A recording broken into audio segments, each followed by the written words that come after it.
Dick, press your.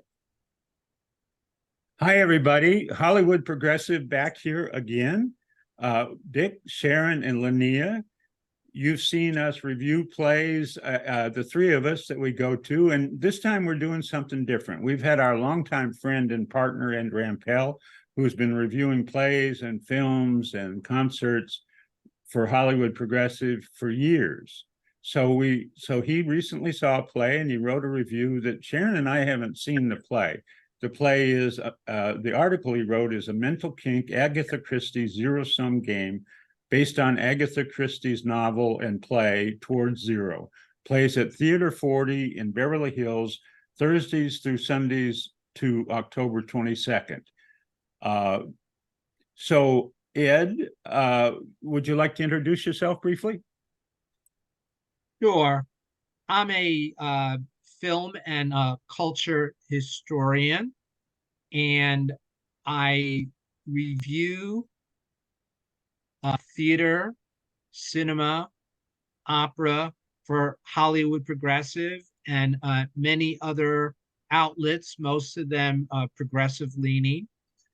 And I majored in cinema at Hunter College in Manhattan, and I was named after the legendary CBS broadcaster Edward R. Murrow because of his expose of Senator Joe McCarthy on his CBS TV program. And I go very regularly to see play premieres. And also, just last Saturday, the opening opera of the new season at LA Opera, and I saw Mozart's Don Giovanni, which is a masterpiece. And today we're here to talk about Agatha Christie's Towards Zero. And by the way, before, so I don't forget, there's a brand new film out now, directed by Kenneth Branagh and starring Kenneth Branagh as Hercule Poirot, who is one of the famous characters, along with Miss Marple, etc., created by Agatha Christie. And that new movie out in theaters now is called A Haunting in Venice. And unlike A Haunting in Venice, Towards Zero does not feature as the detective Poirot, but features Inspector Battle or Superintendent Battle, who appeared in 5 Agatha Christie novels. Okay, Ed. So excellent. Thanks for the introduction. So Towards Zero is based on a 1944 novel that was turned into a play in 1956. It's an Agatha Christie drawing room whodunit. What's set in a clifftop manor in Cornwall or Cornwall, England. So what's the attraction for a 78-year-old novel and a 66-year-old play for today's audience? Okay, that's a really good question, because if you are a murder mystery aficionado, this play is right up your genre alley. It is almost by the numbers a classic British whodunit. And there is, of course, the inevitable Act 2 scene where the detective grills all of the different suspects in a drawing room, to be sure. But what sets this apart is the fact that there are a lot of plot twists. I wrote that there are more twists and turns than the road to Hana in Maui. And I didn't see, although I saw what I just described, that the superintendent battle would have and he's portrayed by David Hunt Stafford, who is also the artistic managing director of Theater 40. Although I saw that inevitably he would be grilling the different suspects and announcing who he thought was the actual culprit in the drawing room of the manor at Gull's Point on this cliff above the ocean. I didn't see these other twists and turns, which as my readers will know, I hate to be to reveal plot spoilers. So I'm going to do my best not to give those away. But I didn't see those coming. So to wrap up, the point I'm trying to make is that on the one hand, this play is perfect for everybody who loves that murder mystery genre. But for those who may find that those conventions to be creaky and tried and true and outdated, there are these plot twists that I couldn't guess were coming. Now, maybe a smarter person or a more perceptive person in the audience could expect it, but they were totally unexpected. And so I think the play will work for those who appreciate the conventional whodunit, but also for those who want something a bit more off the beaten path. Great. Nia, do you have a follow-up? Yeah, so kind of in line with what my dad just asked, sort of. You've reviewed a lot of plays recently, like Blue, One Moment of Freedom, Fetch Clay, Make Man, that are very social justice oriented and have really particular is racially charged. I'm curious if you could talk about the undertones happening in this play, Towards Zero, and what the draw would be for someone such as myself, or the matriarchs and patriarchs of my group of people. And I asked this only because when I was reading it and I was looking up the play, it felt very very white characters, written from the white point of view, written at a very white time. So I'm curious if you could just talk about the draw for someone like myself, or even Sharon, who would be curious about this. Sure. I should say that there's at least one character who is portrayed by a non-Caucasian, and this is a Japan-born Hisato Masuyama, who portrays Inspector Leach. So we have an Asian actor portraying a character with a very pronounced Scottish accent. So that was interesting. What's also interesting from the point of view of representation, you know, we often think about representation in terms of non-white, quote unquote, minorities. But recently, there's been a little bit of a brouhaha about the fact that Helen Mirren is portraying Golda Meir in a new movie, and Helen Mirren is not Jewish. So one could say that in this cast of about 7 or so thespians set entirely in England, one could argue, well, only 2 of the actors are actually British in origin. So this is cultural misappropriation and misrepresentation. One could theoretically make that argument. I'm not making that argument, but one could. Now,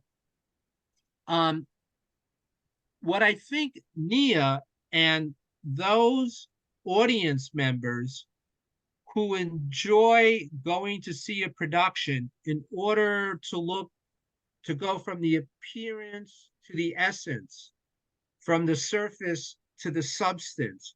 What's really going on? Toward Zero was originally written by Agatha Christie, I believe during World War II, during that period. However, the play was not produced until 1956. And it was written for the stage. Now, I'm not talking about the novel, I'm talking about the theatrical version by Christie along with Gerald Verner. And as I said, it came out in 1956. And the play that we see, one could read into it without doing plot spoilers, that it is a critique of that Rudyard Kipling like all we would in America we would say the all-American male, but in this British context, it's a critique of the all English, the all British, the very very cheerio, hip hip, the upper class, elite white English character. And the play came out the same year as the Suez Crisis in Egypt, in the Middle East.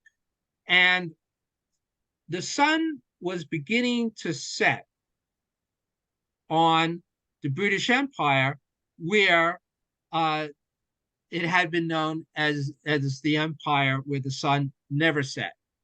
And there was a growing independence movement.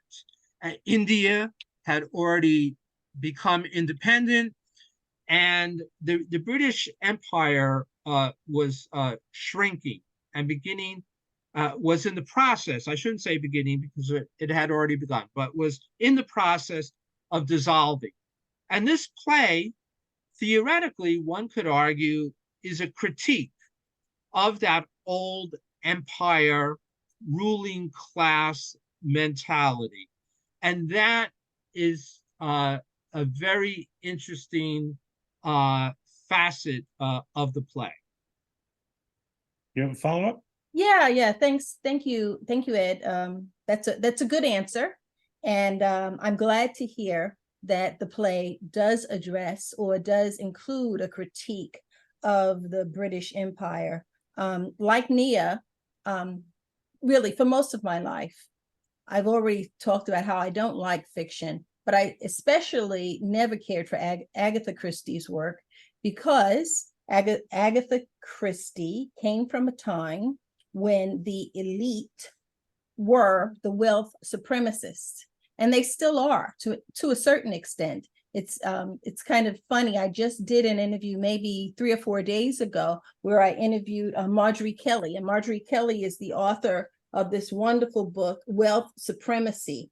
And in Marjorie Kelly's book, she talks about the marriage of white supremacy and wealth supremacy and how effective they were in actually helping to create the British Empire. And my role as the publisher of the Hollywood Progressive and the LA Progressive is to kind of try to bring these things to light. I do not support the continued elevation of the elite as they are somehow entitled to the theft, the world theft, global theft. So for that reason, I would never, ever go to see an Agatha Christie play. But then I found out that Agatha Christie's work, because of her son, after she passed, her work was edited and modified. Many of her novels, as a matter of fact, one of her best-selling novels, which was the 10 Little Indians. Well, it was originally called the 10 Little Niggers. Oh. That's the original title of that, and was named after a minstrel song. Yeah. And her son Richard changed the title. But the reason that he changed the title, he says, not using words that upset people just seems to me a very sensible position to have in 2020. So he changed the title in recent times of all of her novels that included offensive language, but it's not simply the removal of offensive language that will take a play and really transform it. It's the mindset of the person who wrote it. And so if this play, if you feel that this play does an adequate job of critiquing and highlighting the wrongs of the British Empire and doesn't take this upper crust class of people and maintain their elevated position, then I'm okay with it. And I would maintain that it does do that. Again, it's a constraint not to give away plot spoilers, because the whole point of a whodunit is to find out whether it was the butler or somebody else who did it. So I don't want to tell our listeners and our readers of Hollywood Progressive who the criminal is, who the culprit is. But I should also say that Mary Alden is a character portrayed by Katiana Rocker Cook, who I believe is one of the actual British cast members, I believe. And Mary Alden is a very, hardworking, put upon servant in the household, or caretaker in the household. So it does also show a member of the British working class, because those manners that they had, it's not King Charles and Camilla who are cleaning and waxing Buckingham Palace. Right. It's the workers who do that. So there is a working class character, and of course we could say, I don't know per se that the inspector and the superintendent are working class, but they're not necessarily members of the upper crust per se. Although we know often that the law enforcement does do the bidding of the ruling class. That's why they exist. Yes. Remember the golden rule. Those who has the gold makes the rules and hires the people who enforces the rules. But in terms of their class origins, they're not necessarily members, or they were not necessarily born into the elite. Well, good, Ed. Thanks for your analysis. Of the three of us, I might be the most likely to attend it, because I really like on Masterpiece Theater, I like the British whodunits like Endeavor, Right. Yes. Grantchester, George Gently, Vera. I especially like them because the characters, unlike American TV, they aren't all 25 and shapely. They tend to look like, in Vera in her trench coat, looks like, she's an old frumpy lady who could be a detective. Also, they tend not to do these improbable gunfights where a pistol has 58 rounds in. So I kind of like that. I've never really hooked into Agatha Christie, but I like whodunits. I like fiction. And I really appreciate the depth of your conversation here. So are you, what play is coming up for you? So we're going to a special production of Blood at the Root. Oh, and also at the Geffen Playhouse on in October is I believe it's called The Engagement Party, and I believe it's co-starring Wendy Malick. And can I get back to what you were just saying about the whole gunplay issue? sure. Because that's another thing. In this British written and set drama, there is, let's say, confrontation between the criminal and law enforcement, and it's like all done without even handcuffs, let alone pistols, which is so different from the violence that we're regularly steeped in America. I want to add that Agatha Christie was a shrewd observer of human psychology, so that in addition to the class origins of characters in towards zero, we could also see psychologically what makes them tick, which ties in directly with their place in the totem pole and in the social pecking order. And you were mentioning the PBS series, and that the casts look like real human beings. Right. And I'm wondering if you've ever seen Broadchurch. Yeah. Yeah, with Oscar winner Olivia Colman, Right. Charlotte Rampling, and other great cast members. And Broadchurch is just an absolutely gripping show. And so another thing about Sharon brought up these British, and of course there are other productions by Westerners that are very racially limited and so on. And one way to deal with that, and they do this in this show with the character of Inspector Leach, portrayed by a non-Caucasian actor born in Tokyo, Hisato Masuyama. One way to do that is with non-traditional casting. And as you know, at the Will Geer's Theatricum Botanicum, using that as an example, they have a long legacy of non-traditional casting of for example, casting non-white actors in lead and leading roles as well as supporting roles in Shakespeare and other dramas. Right. And I'm not just talking about Othello.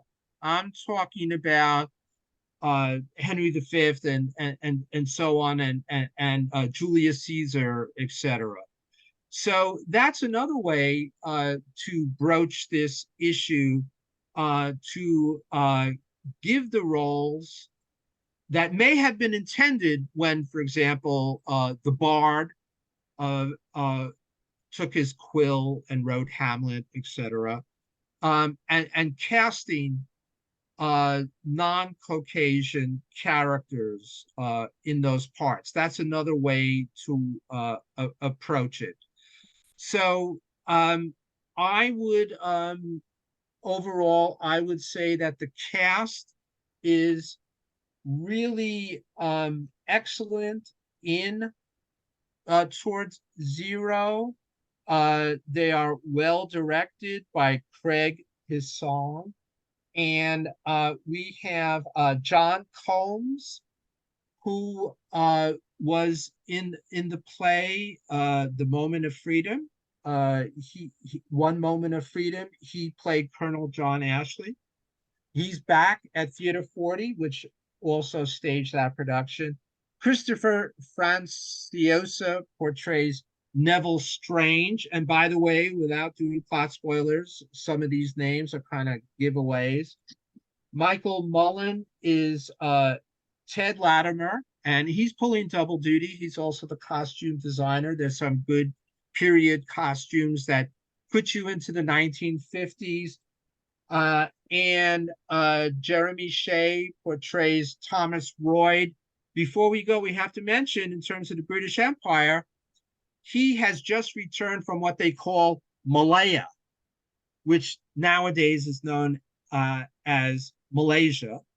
And he was working at a rubber plantation, but it's a safe bet that this British member of the upper crust wasn't tapping the trees himself for the rubber, but was in an overseer, a managerial, or an ownership position. And Michelle Schultz portrays Lady Tressilian, or Tresselin. Sorry about the pronunciation of her character's name. Holly Seidel is Audrey Strange. Kristen Towers' roles is pretty unbearable as Kay Strange, And I think her character is there for the classic red herrings that these whodunits are also another genre convention of the whodunits.